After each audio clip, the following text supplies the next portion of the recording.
오늘 우리에게 주신 하나님의 말씀 열왕기하 7장 1절부터 20절까지 말씀입니다.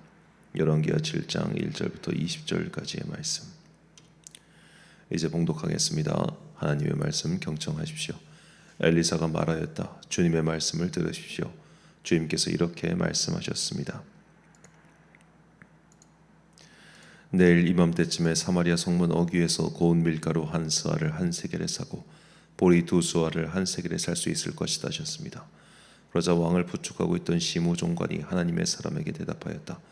비록 주님께서 하늘에 있는 창고 문을 여신다고 할지라도 어찌 그런 일이 일어날 수 있겠습니까? 엘리사가 말하였다. 당신은 분명히 그런 일이 생기는 것을 눈으로 직접 볼 것이요, 그렇지만 당신이 그것을 먹지는 못할 것이요. 그 무렵에 나병 환자 4사람이 성문 어귀에 있었는데 그들이 서로 말을 주고받았다. 우리가 어찌하여 여기에 앉아서 죽기만을 기다리겠느냐? 성 안으로 들어가 봐도 성 안에는 기근이 심하니 먹지 못하여 죽을 것이 뻔하고, 그렇다고 여기에 그대로 앉아 있어 봐도 죽을 것이 뻔하다.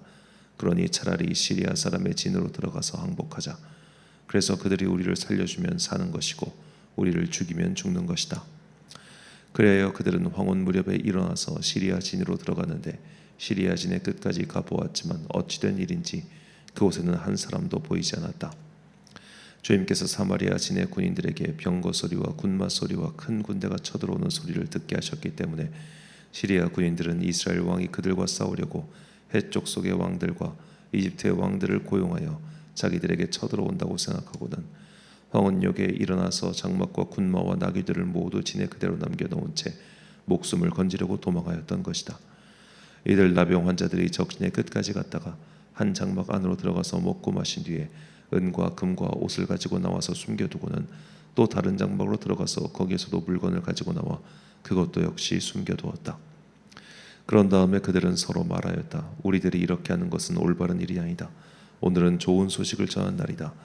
이것을 전하지 않고 내일 아침 해 뜰 때까지 기다린다면 벌이 오히려 우리에게 내릴 것이다. 그러니 이제 왕궁으로 가서 이것을 알리도록 하자. 그리하여 그들은 성으로 돌아와 문지기들을 불러서 알려주었다. 우리들은 지금 시리아 진에서 오는 길인데 그곳엔 사람은커녕 인기척도 없으며 다만 말과 나귀만 묶여있을 뿐 장막도 버려진 채 그대로 있습니다. 이 말을 들은 성문지기들은 기뻐 소리치며 왕궁의 이사지를 보고하였다. 왕은 밤중에 일어나서 신하들과 의논하였다. 시리아 사람들이 우리에게 이렇게 한 것이 무슨 뜻이겠소? 내 생각에는 그들이 분명 우리가 못 먹어 허덕이는 줄 알고 진영을 비우고 들에 숨어 있다가 우리가 성 밖으로 나오면 우리를 생포하고 이 성 안으로 쳐들어오려고 생각한 것 같소. 그러자 신하 가운데 하나가 의견을 내놓았다. 이 성 안에 아직 남아있는 5필의 말은 이 성 안에 남아있는 이스라엘 모든 사람의 운명과 마찬가지로 어차피 굶어 죽고야 말 것이니 이 말에 사람을 태워 보내어서 정찰이나 한번 해보시는 것이 어떻겠습니까? 그래서 그들이 말 2필을 끄는 병거를 끌어내니 왕은 그들을 시리아 군의 뒤를 쫓아가도록 내보내면서 가서 알아보라고 하였다. 그들이 시리아 군대를 뒤따라 요단강까지 가보았지만 길에는 시리아 사람들이 급히 도망치느라 던져버린 의복과 군장비만 가득하였다. 군인들은 돌아와서 이 사실을 왕에게 보고하였다. 그러자 백성들은 밖으로 나가서 시리아 진영을 약탈하였다.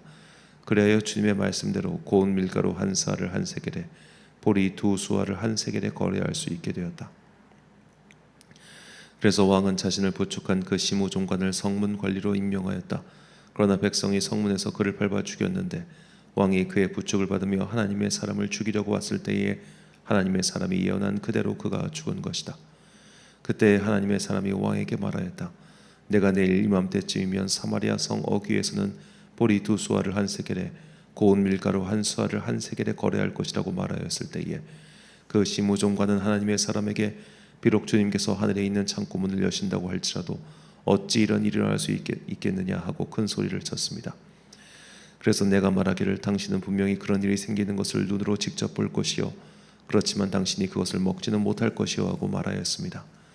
그래서 그에게 이런 일이 일어나게 된 것이며 그가 성문 어귀에서 백성에게 짓밟혀 죽은 것입니다. 아멘.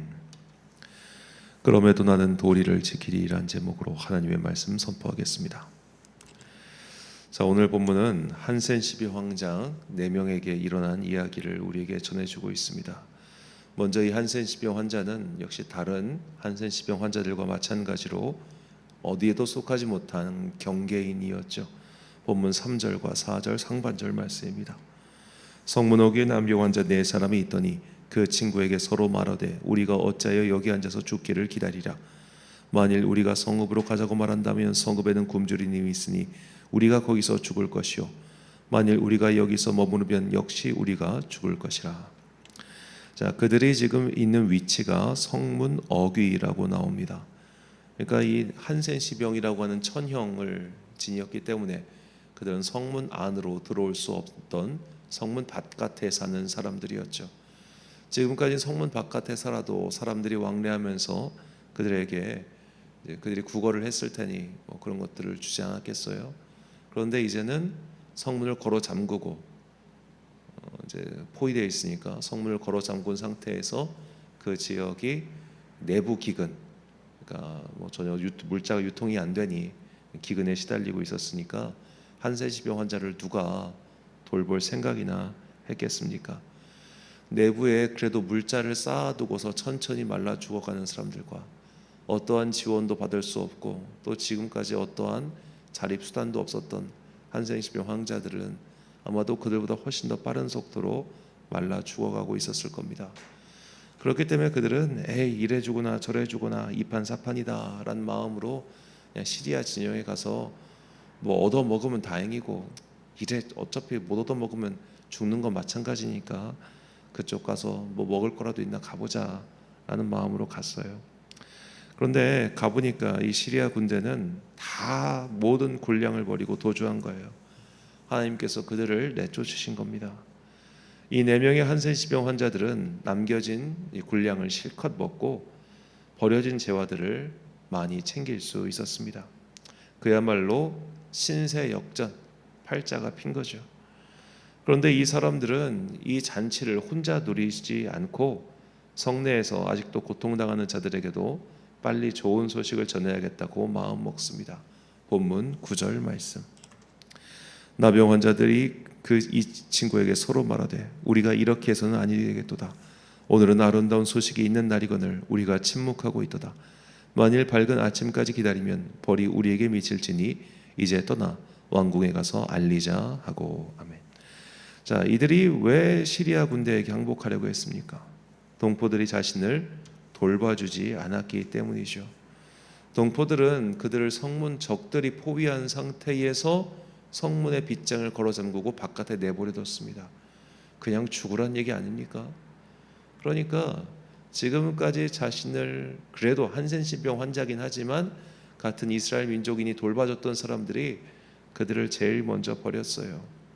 성 안으로 들어갈 수 없고 바깥에는 적들이, 그리고 더 이상 자기들은 먹을 것이 없는, 즉 사람으로서의 대우를 저 성 안 사람들이 먼저 끄는 겁니다.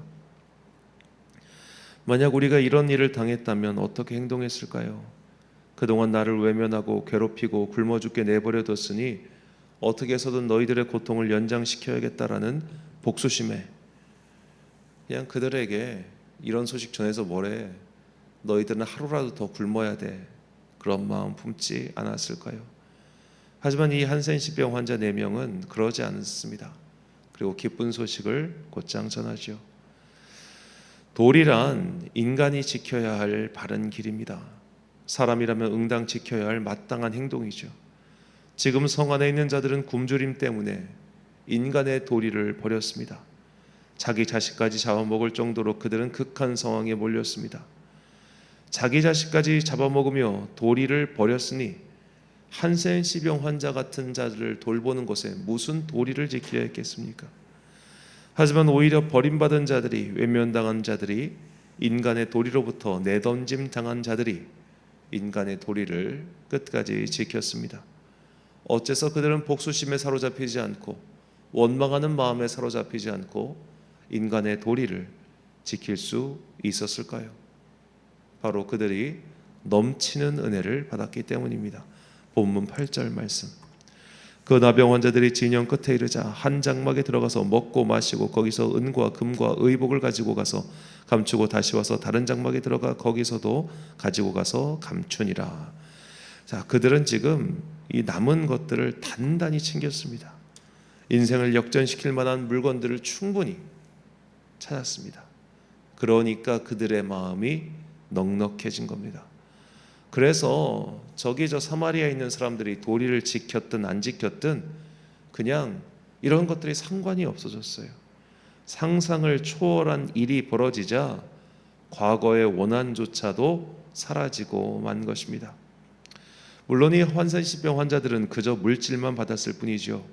그러니 이것을 구원으로 대치시켜 보겠습니다. 우리가 이처럼 압도적인 은혜를 받는다면, 하나님의 감히 측량할 수 없는 은혜를 체험한다면 우리는 나의 원수조차도 용서할 수 있게 될 것입니다. 왜냐? 그에게 품었던 원한 그 자체가 너무나 하찮게 느껴질 것이기 때문입니다.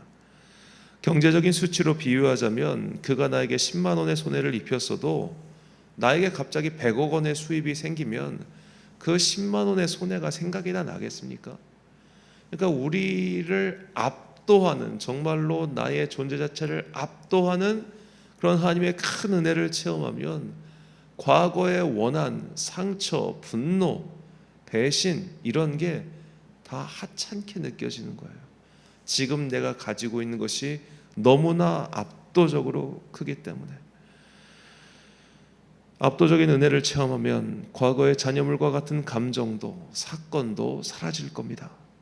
마치 바다에 검정색 잉크 한 병을 부어도 바다의 색깔이 변하지 않듯이 압도적인 은혜, 한량없는 은혜는 인간의 도리를 저버린 세상 속에서도 우리가 인간답게 살 수 있게 해주는 유일한 방법이지요. 사람이 사람을 미워하고 증오하고 두려워하는 세태 속에서도 끝까지 사람을 돌보며 사람의 도리를 잃지 않는 그런 사람들이 있습니다. 미움과 증오의 광풍이 불어도 그것과 관계없이 끝까지 인간의 도리를 지키는 자들이 분명히 있습니다. 이런 이들이 모두 그리스도인은 아니지만 많은 크리스찬들이 인간의 도리가 없어진 세상에서도 사람으로서 해야 할 바를 잊지 않으며 살고 있습니다. 압도하는 은혜는 사람을 바꾸고 인간다움을 지켜줍니다. 바울은 부활의 은혜, 구속의 은혜를 체험했습니다. 그는 자신을 배신하거나 섭섭하게 하거나 그런 사람들에 대해서 마음 아파하긴 했지만 그들을 저주하거나 원망하지는 않았습니다. 그런 하찮은 감정 따위가 범접할 수 없는 큰 은혜가 그의 안에 있었기 때문입니다. 바울의 고백이 우리의 고백이 되기를 간절히 소망합니다. 고린도전서 15장 10절 말씀. 그러나 내가 나 된 것은 하나님의 은혜로 된 것이니 내게 주신 그의 은혜가 헛되지 아니하여 내가 모든 사도보다 더 많이 수고하였으나 내가 한 것이 아니요 오직 나와 함께 하신 하나님의 은혜로라. 아멘. 사랑하는 천안 광성교회 성도 여러분, 그리고 이 새벽을 함께 깨우고 계신 귀한 주님의 자녀 여러분, 한센신병이 걸린 4명의 환자는 분명히 사마리아 성읍 사람들에게 버림받았습니다. 하지만 그들은 그들에게 임한 큰 구원의 기쁜 소식이 있었기 때문에 과거에 받은 상처가 모두 씻어져 버리고도 남았습니다. 우리가 하나님의 구속의 큰 기쁨을 체험한다면 과거의 상처와 분노와 원한도 모두 바다와 같은 은혜에 씻겨 내려갈 수 것입니다. 다니엘 기도회 때 연사로 나오신 분들을 보십시오. 그들 중에 원래 가족에 의해 큰 상처를 받았지만 입양되어 상처를 모두 치유받고 새로운 인생을 사는 사람도 있지 않습니까? 도리를 잃어버린 사람들 속에서 끝까지 인간의 길을 지킬 수 있는 것은 한량없는 은혜를 체험한 사람들입니다. 우리 또한 그 큰 은혜, 바다와 같은 은혜, 감히 셀 수 없는 은혜를 체험하고 과거로부터 현재까지 이어지는 모든 도리 없이 행하는 자들의 그 행동으로부터 자유함을 얻게 되시길 예수님의 이름으로 축원합니다. 기도하겠습니다. 사랑과 은혜가 풍성하신 아버지 하나님, 날씨가 무척 추워지고 있습니다. 날씨가 추워지면 분명히 가난한 자들의 고통이 가중됩니다. 추위는 가난을 드러내는 시간입니다. 주님, 그들이 이 땅을 사는 동안 얼마나 많은 멸시와 천대 속에서, 그리고 상대적 박탈감과 고통 속에서 살고 있겠습니까? 이제는 그 가난하고 상처받은 자들의 눈을 땅의 세계가 아니라 하늘의 세계를 바라보게 하여 주옵소서. 돈이 없어도 당당할 수 있는 것은 내가 주님의 자녀이기 때문이다. 하나님께서 그래도 나와 함께 하시기 때문이다라고 하는 그 분명한 신앙을, 그 분명한 믿음을 이제는 체험하게 하여 주옵소서. 그리하여 도리가 없어진 이 세상 속에서 사람다움을 지키고 그리고 하나님의 자녀로서 끝까지 믿음 지키며 살아가는 주의 거룩한 자녀들 되게 하여 주옵소서. 한 주간의 업무를 시작하는 월요일입니다. 그리고 이번 주 목요일에는 대학 수학 능력 시험이 있습니다. 주께서 모든 과정을 인도하사 우리의 자녀들 그 시험 잘 치를 수 있도록 주님께서 은총 베풀어 주옵소서. 오늘 하루도 참 좋으신 우리 주님의 은총과 평강이 모든 성도들과 함께 하시길 간절히 소망하며 이 모든 말씀 우리 구주 예수 그리스도의 이름으로 기도드립니다. 아멘. 오늘의 기도 제목입니다. 바다 같은 큰 은혜는 죄와 상처로부터 우리를 자유케 합니다. 구원의 큰 은혜를 체험하여 인간다움의 도리를 지킬 수 있는 주님의 자녀가 되게 해달라고 기도하십시오. 오늘 주신 기도의 제목 가지고 기도와 묵상에 힘쓰는 하루 되시길 바랍니다. 기도하겠습니다.